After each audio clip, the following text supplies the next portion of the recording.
Jalen, what did you see tonight that was different than in games 1 and 2? Be able to push the pace a little bit. Like Doe said at the end, we got into our stuff quicker. We just played together, and I think our coaching staff did a great job of just putting us in positions where we can succeed, and then we were just able to execute. How were you guys able to bottle up Chris Paul? He had 7 turnovers tonight.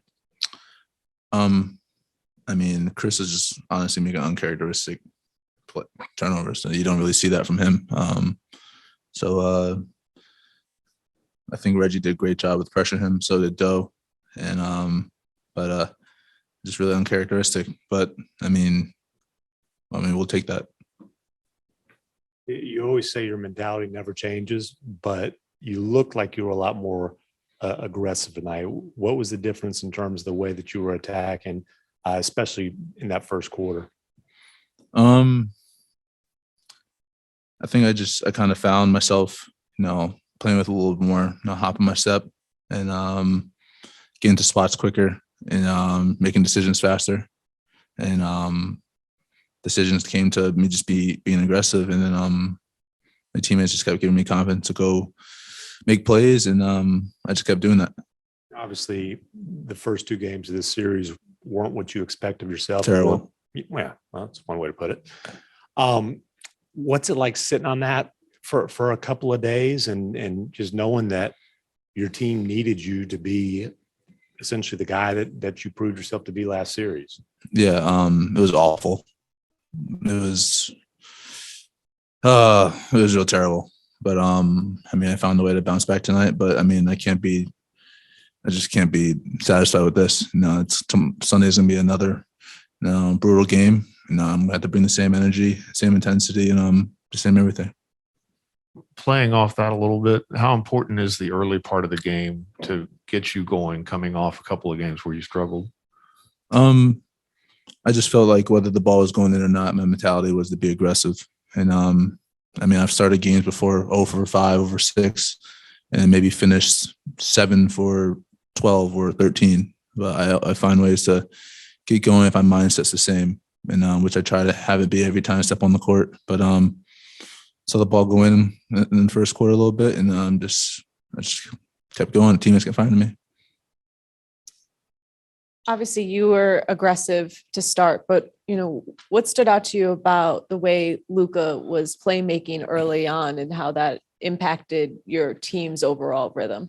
Yeah, Luka brings so much gravity to wherever he is on the court, and whenever he's 10 feet behind the 3-point line, or he's in the paint, and so when he's in the paint and they collapse, and he's able to honestly score, or is able to find people in the right spots, and that's just the gravitational pull he has whenever he's has the ball in his hands, or when he doesn't even have the ball in his hands.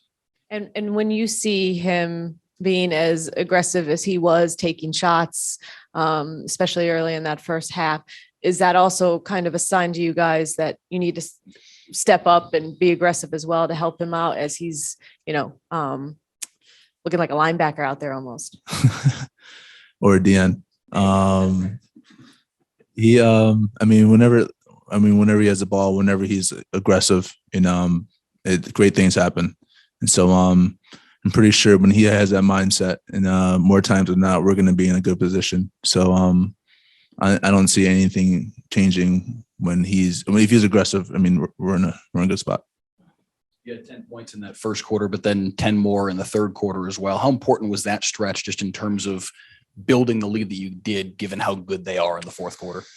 Yeah, they're one of the most efficient fourth quarter teams, or the most efficient in the league. So building that lead was big time. And but I think in that fourth quarter, we just had to sit together, and how to string stops together. And they're going to make tough shots. That's what they do. But we just had to limit it and again rebound, and just find ways to collectively, just stay on the defense side of the ball, to stay intact. Did you show Maxey how to shoot pull-up twos out of yes. balls? Yes. See, I figured it looked like Jersey Shore workouts, like you said in the beginning of the season. So I take full credit. when he's the when he's the guy attacking closeouts a lot of the times, like, you know, kind of the guy they're helping off and helping back on to, how important is that he can take one dribble and make a play? I mean, it's big time. When he's doing that, I mean, it's great to see. It's great to see how his game is expanding as well. But I think when all of us are aggressive to make plays for one another or for ourselves, it's going to put our team in a great position, because the guys are going to collapse. And we have a pretty unselfish team when it comes to that. When the defensive performance is as good as it was tonight, what do you see as the key to trying to replicate that in game 4? Probably playing even harder, because they're going to come out playing a lot harder, and we're going to have to take it another notch up. And they're not going to lay down. I mean, they clinched the first seed with like 20 games left, or whatever it was. So they're a really good team. So we're going to have to step up and not be prepared for it. Jalen, do you think you guys in any way cleared a psychological hurdle tonight? You hadn't beaten these guys in quite a while. 12 games. Yeah. And also, do you like the fact that it's a quick turnaround to game 4? Yes and no.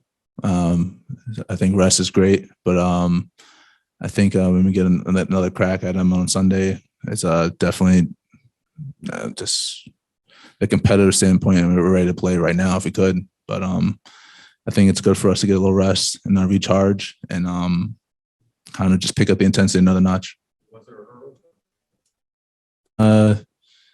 Yeah, but we weren't talking about it. I think collectively we knew what we had to do, and just go out there and be together and play, and then not really trying to think about that. But I think deep down we all know that we finally got over that one.